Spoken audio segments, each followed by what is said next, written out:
Antigamente, para montar um sistema de telefonia, a gente estava falando de uma grana preta, dezenas de milhares de dólares, sabe? E tudo dependia de um hardware super caro, super inflexível. Só que aí veio uma revolução silenciosa que mudou completamente o jogo, colocando o poder de uma central telefônica inteira dentro de um computador comum.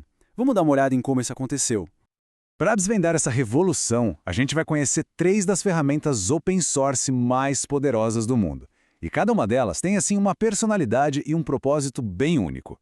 A pergunta que fica é: para cada necessidade, qual desses personagens é o ideal? Um canivete suíço, um motor de alta performance ou um controlador de tráfego aéreo? Ok, vamos começar pelo começo, né? Nosso primeiro personagem, o Asterisk. Ele foi o pioneiro, o cara que deu o pontapé inicial nessa história toda e basicamente democratizou o acesso a uma central telefônica. E essa história não nasceu numa grande corporação, não. Nasceu de um problema bem prático. Em 1999, um estudante chamado Mark Spencer precisava de um sistema de telefone profissional para a startup dele.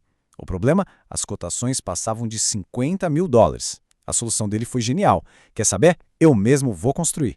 E foi assim que nasceu o Asterisk, que ele liberou como software de código aberto para o mundo todo usar. Mas o que é o Asterisk exatamente? Chamar ele de PABX é simplificar demais. Ele é o verdadeiro canivete suíço da telefonia. Um framework de comunicação completo. Ele pode ser um gateway de mídia, sabe? Conectando o mundo antigo da telefonia com o novo mundo IP. Pode ser uma plataforma de URA, para criar aqueles menus de voz interativos, ou um servidor de conferência, ou até um distribuidor de chamadas para um call center. É um tudo em um de verdade. E para entender como o Asterisk faz essa mágica toda, a gente precisa sacar a arquitetura dele. Ele é um B2BUA, que significa Back-to-Back User Agent. Pensa nele como uma ponte, só que é uma ponte bem controladora. Ele recebe uma chamada, encerra essa chamada, e aí ele cria uma chamada completamente nova para o destino. E por que isso é tão importante? Porque ao ficar bem no meio do caminho, ele tem controle total sobre tudo. Tanto da sinalização, que é a conversa de quem está ligando para quem, quanto da mídia, que é o áudio em si. E com esse poder todo, ele pode gravar, tocar música, fazer o que for preciso.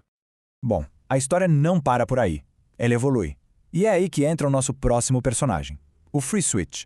Ele nasceu das lições que todo mundo aprendeu com o Asterisk, mas com um foco assim quase obsessivo em performance e estabilidade. A grande sacada aqui está na arquitetura. O Asterisk tem um design mais monolítico. Cada chamada consome um recurso, o que, com muita gente ligando, pode criar gargalos. Já o FreeSwitch foi pensado de um jeito modular. Ele tem um núcleo super enxuto e gerencia os recursos de forma compartilhada. O resultado? Ele consegue lidar com milhares de chamadas ao mesmo tempo de um jeito muito mais estável e eficiente. Na prática, o FreeSwitch foi feito para ser um monstro no processamento de mídia. Ele é excelente em tarefas pesadas, tipo a transcodificação, que é converter o áudio de um formato para outro. Ele foi construído para aguentar um volume gigantesco de chamadas. E é por isso que ele é a escolha número 1 para operadoras, para grandes servidores de conferência, para qualquer cenário que exija alta performance. Agora, a história dá uma virada bem interessante. Nosso terceiro personagem, o Camalho, ele nem joga o mesmo jogo dos outros dois. Ele é um especialista de uma categoria totalmente diferente, focado numa única tarefa que ele faz numa velocidade, olha, impressionante. Essa analogia aqui é simplesmente perfeita. Pensa assim, o Asterisk e o FreeSwitch são os atores lá no palco, atuando. O Camalho, ele é o diretor, nos bastidores. Ele não sobe no palco, ele não lida com o áudio. Ele só aponta e diz para onde o áudio tem que ir. E ele faz isso com uma eficiência que muda completamente as regras do jogo. Ao contrário dos outros, o Camalho Hélio é um proxy SIP puro. O que isso quer dizer? Que ele só gerencia a sinalização. Aqueles convites e comandos que começam e terminam uma chamada. O áudio mesmo? O áudio passa longe dele, vai direto de um ponto para o outro. Ele foi construído com um propósito muito claro: rotear essa sinalização numa escala massiva. E o fluxo de trabalho dele explica essa velocidade toda.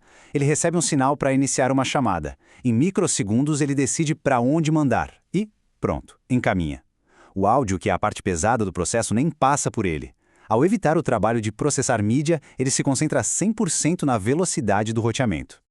E o resultado dessa especialização toda é absurdo. Se a gente for ver quantas chamadas novas dá para estabelecer por segundo, o Camalho joga numa liga completamente diferente. Ele gerencia ordens de magnitude a mais de tráfego. A gente está falando aqui de mais de 5.000 chamadas por segundo, é outro patamar. Então, no final das contas, como é que essas três plataformas se comparam? E, talvez mais importante, será que elas precisam ser sempre concorrentes? A resposta, como a gente vai ver, é que a maior força delas pode estar, na verdade, na colaboração. Essa tabela resume bem a história. De um lado, o Asterisk, o nosso canivete suíço, super versátil. No meio, o FreeSwitch, o motor de mídia de alta performance. E na outra ponta, o Camalho, o especialista em sinalização ultra rápido. Essas diferenças definem onde cada um brilha, né? A flexibilidade do Asterisk é perfeita para um PABX de escritório, enquanto a velocidade do Camalho é essencial para uma operadora global.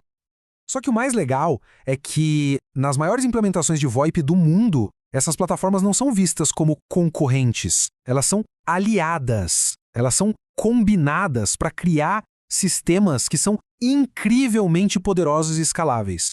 E é aqui que a mágica acontece. Numa arquitetura de grande escala, o Camalho fica na linha de frente, atuando como um controlador de tráfego aéreo.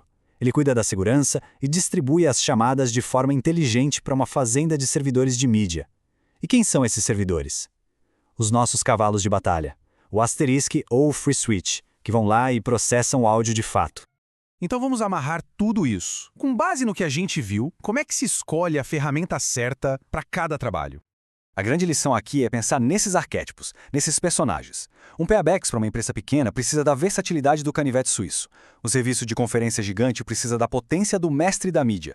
E uma operadora de telecomunicações global precisa da velocidade do soberano da sinalização. É sobre combinar o personagem certo com a história de cada projeto. Então, fica aqui a reflexão final.